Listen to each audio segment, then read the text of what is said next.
नमस्कार दोस्तों, राधे राधे, जय श्री कृष्णा। आज हम सुनेंगे निर्जला एकादशी की व्रत कथा। एकादशी व्रत हिंदुओं में सबसे अधिक प्रचलित व्रत माना जाता है।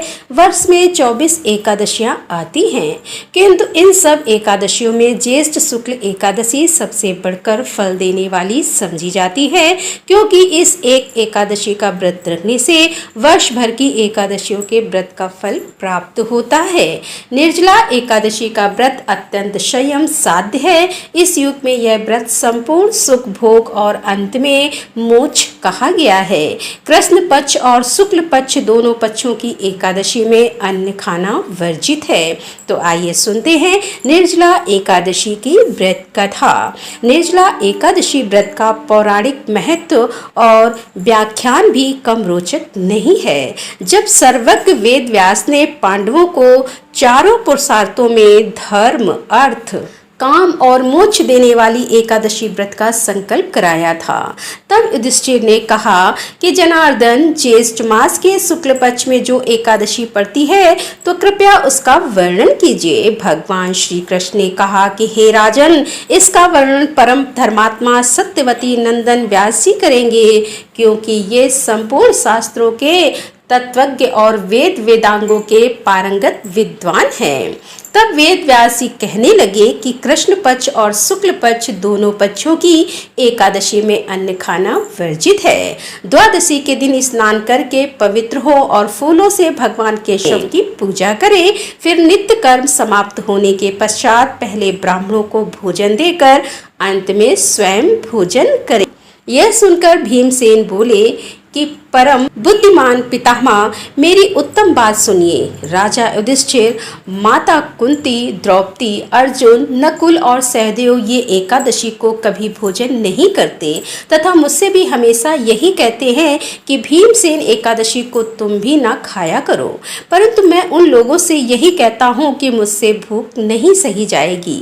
भीमसेन की बात सुनकर व्यास जी ने कहा कि यदि तुम नरक को दूषित समझते हो और तुम्हें स्वर्ग लोक की प्राप्ति अभिष्ट है और तो दोनों पक्षों की एकादशियों के दिन भोजन नहीं करना चाहिए। भीमसेन बोले कि महाबुद्धिमान पितामह, मैं आपके सामने सच कहता हूँ, मुझसे एक बार भोजन करके भी व्रत नहीं किया जा सकता, तो फिर उपवास करके मैं कैसे रह सकता हूँ।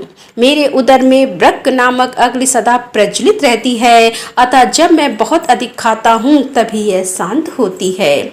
इसीलिए महामुनि, मैं पूरे वर्ष भर में केवल एक ही उपवास कर सकता हूँ, जिससे स्वर्ग की प्राप्ति सुलभ हो तथा जिसके करने से मैं कल्याण का भागी हो सकूं। ऐसा कोई एक व्रत निश्चय करके बताइए, मैं उसका यथोचित रूप से पालन करूंगा। व्यास जी ने कहा कि भीम ज्येष्ठ मास में सूर्य वृषभ राशि पर हो या मिथुन राशि पर शुक्ल पक्ष में जो एकादशी हो, उसका यत्न पूर्वक निर्जल व्रत करो।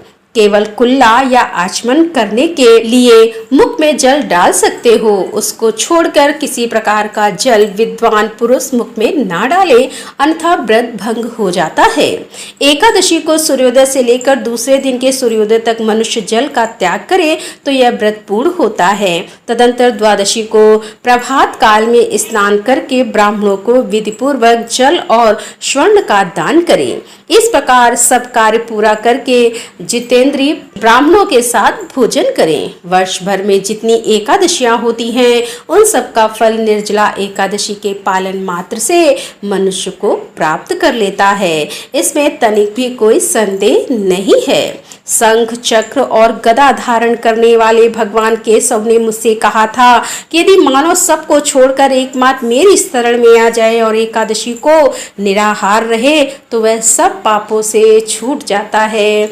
एकादशी व्रत करने वाले पुरुष के पास विशाल काय, विकराल आकृति और काले रंग वाले दंड पासधारी भयंकर यमदूत नहीं जाते। अंतकाल में पीताम्बरधारी सौम्य स्वभाव वाले, हाथ में सुदर्शन धारण करने वाले और मन के समान वेगशाली विष्णु दूत आखिर इस वैष्णव पुरुष को भगवान विष्णु के धाम में ले जाते हैं। अतः निर्जला एकादशी को पूर्ण यत्न करके उपवास और श्री हरि का पूजन करो। स्त्री हो या पुरुष, यदि उसने मेरु पर्वत के बराबर भी महान पाप किया हो तो वह सब इस एकादशी के व्रत के प्रभाव से भस्म हो जाता है। जो मनुष्य उस दिन जल के नियम का पालन करता है वह पुण्य का भागी होता है। उसे एक एक प्रहर में कोटि कोटि स्वर्ण मुद्रा दान करने का फल प्राप्त होता है। मनुष्य निर्जला एकादशी के दिन स्नान, दान, जप, होम आदि जो कुछ भी करता है वह सब अच्छे होता है। ये भगवान श्री कृष्ण का कथन है। निर्जला एकादशी को विधि पूर्वक उत्तम रीत से उपवास करके मानव वैष्णव पद को प्राप्त कर लेता है। जो मनुष्य एकादशी के दिन अन्न खाता है वह पाप का भोजन करता है। इस लोक में वह चांडाल के समान है और मरने पर दुर्गति को प्राप्त होता है। जो ज्येष्ठ के शुक्ल पक्ष में एकादशी को उपवास करके दान करेंगे वे परम पद को प्राप्त होंगे।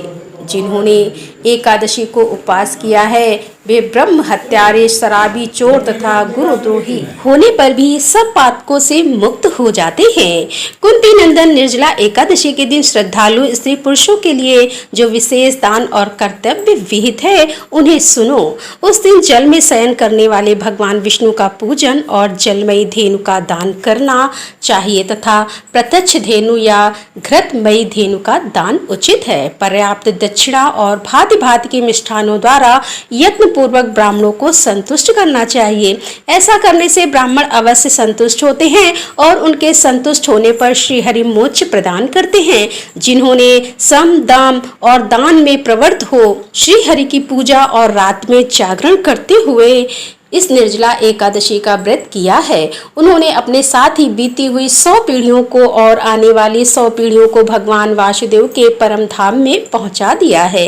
निर्जला एकादशी के दिन अन्न, वस्त्र, गौ जल, सैया, सुंदर आसन, कमंडल तथा छाता दान करने चाहिए। जो श्रेष्ठ तथा सुपात्र ब्राह्मण को जूता दान करता है वह सोने के विमान पर बैठकर स्वर्ग लोक में प्रतिष्ठित होता है। जो इस एकादशी की महिमा को भक्ति पूर्वक सुनता है अथवा उसका वर्णन करता है वह स्वर्ग लोक में जाता है। चतुर्दश युक्त अमावस्या को सूर्य ग्रहण के समय श्राद्ध करके मनुष्य जिस फल को प्राप्त करता है वही फल इसके श्रवण से भी प्राप्त होता है। पहले दंत धावन करके यह नियम लेना चाहिए, मैं भगवान केशव की प्रसन्नता के लिए एकादशी को निराहार रहकर आचमन के सिवा दूसरे जल का त्याग करूंगा। द्वादशी को देवेश्वर भगवान विष्णु का पूजन करना चाहिए। गंध, धूप, पुष्प और सुंदर वस्त्र से विधि पूर्वक पूजन करके जल के घड़े के दान करना चाहिए। संकल्प करते हुए निम्नांकित मंत्रों का उच्चारण भी करना चाहिए। संसार सागर से तारने वाले हे देव ऋषिकेश, इस जल के घड़े का दान करने से आप मुझे परम गति प्राप्त कराइए। भीमसेन, ज्येष्ठ मास में शुक्ल पक्ष को जो शुभ एकादशी होती है उसका निर्जल व्रत करना चाहिए। उस दिन श्रेष्ठ ब्राह्मणों को शक्कर के साथ जल के घड़े दान करने चाहिए।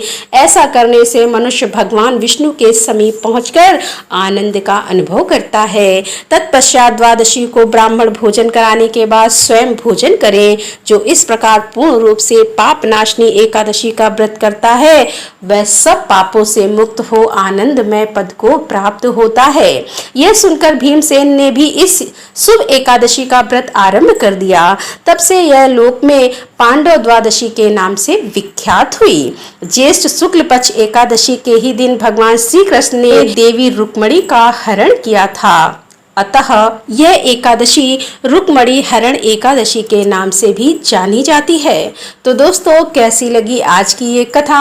यदि कथा पसंद आई हो तो वीडियो को लाइक करें, दोस्तों के साथ शेयर करें और हमारे चैनल पर आप पहली बार आ रहे हैं तो कृपया हमारे चैनल को सब्सक्राइब कर लें। तो दोस्तों, मिलते हैं अगले वीडियो के साथ। तब तक के लिए राधे राधे, जय श्री कृष्णा, हर हर महादेव, जय भोलेनाथ की।